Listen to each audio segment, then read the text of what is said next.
my brother and I would play outside a lot. We got into every mud hole you can imagine. Loved making mud pies. I mean, I made beautiful mud pies. Decorated them with flowers. And you have to have a special kind of mud, you know. You use that red clay, and you put the water in a little hole, and you let the skim to the top, and it just makes beautiful mud pies. And so we played outside a lot of roller skating. I'm going to tell you this, we were in Robert Helms' car one evening after dinner, and somebody had left some eggs in the car.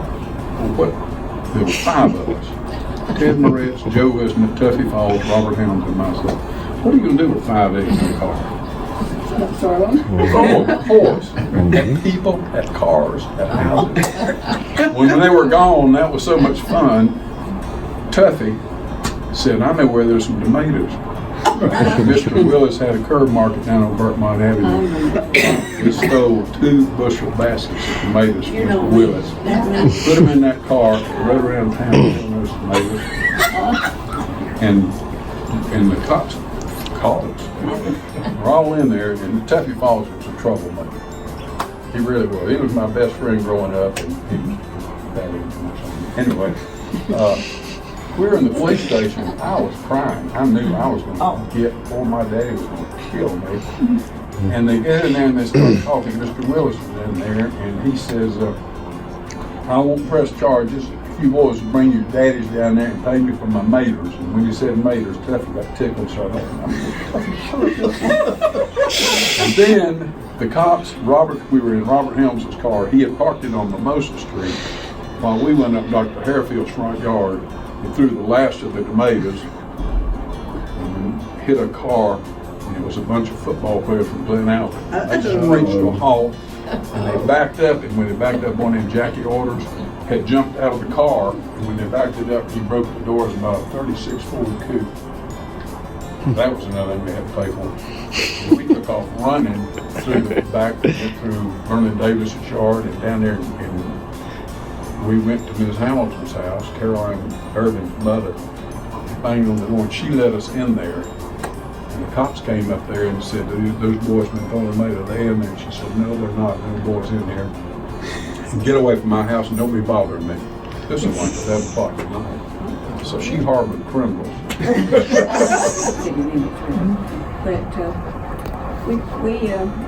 it was sort of a big deal to get on the bus and ride to Morganton to a movie or shopping, and that was Burke Transit Company, and we called the bus the Blue Goose. And also we're talking about, my brother and I got to go to the Alba Theater on Saturdays. We were given money to go to the Western movie on Saturdays, and we would sit through 2 showings, and they always had a what am I trying to think of the right word? You know, they had the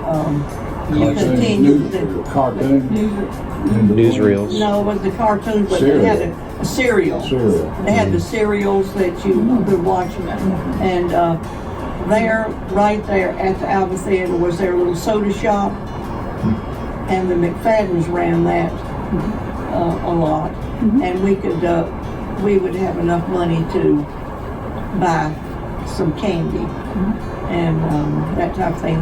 In that day, there was a lot of penny candy. But Glen Alpine, I remember, like I say, practicing for the football, cheerleading. I was a cheerleader and practice. We that's what we did during the summer. That was something we looked forward to. Ann Cornwell was talking about Barbara. Ann was my age, and she would walk from her house, and Martha Dizer, who lived 2 doors from me, we'd walk up Terrace Place, and we'd meet at the corner there of Terrace Place and West Union, and walk to school together. And we did that all the way through high school, and even when the band would come in at night, 10 o'clock at night, been on, all out of town for a ball game or something, and didn't think anything about, 2 little girls walking home, 10 o'clock at night.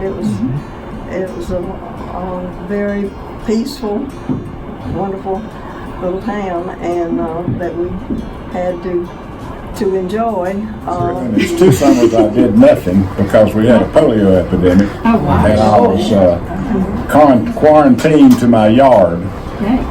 And I had a friend across the street. And we had a mail system.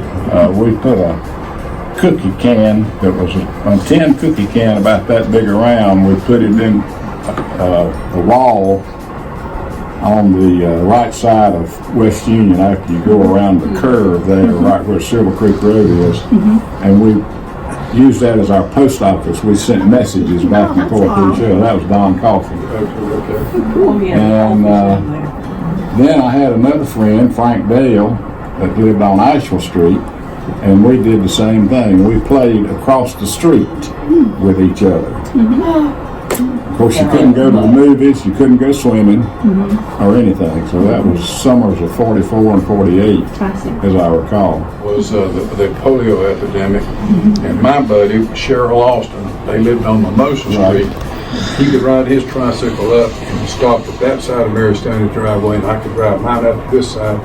And we started out being enemies, kind of like, well, my daddy beat up your daddy, or I know Hub could beat daddy's butt, but I don't know, we eventually, you know, I bet I can outrun you on my bicycle or my tricycle. We ended up being great friends, and Cheryl Austin ended up being a professional golfer, which I started because we after the polio epidemic was over, we belonged at Mimosa Hills, and I would take Cheryl out there, and we started out hitting wadded up paper cups in my backyard. Cheryl Austin and he wanted to go to Mimosa Hills, and he wanted to see what golf was about, so Mother took us out there, and he came back and told his mom and daddy he wanted to go join, and they said, well, you crazy. You know, eventually they joined, and Hub Austin probably played more golf than Yeah, we did. We did that, and we played golf in the summertime too.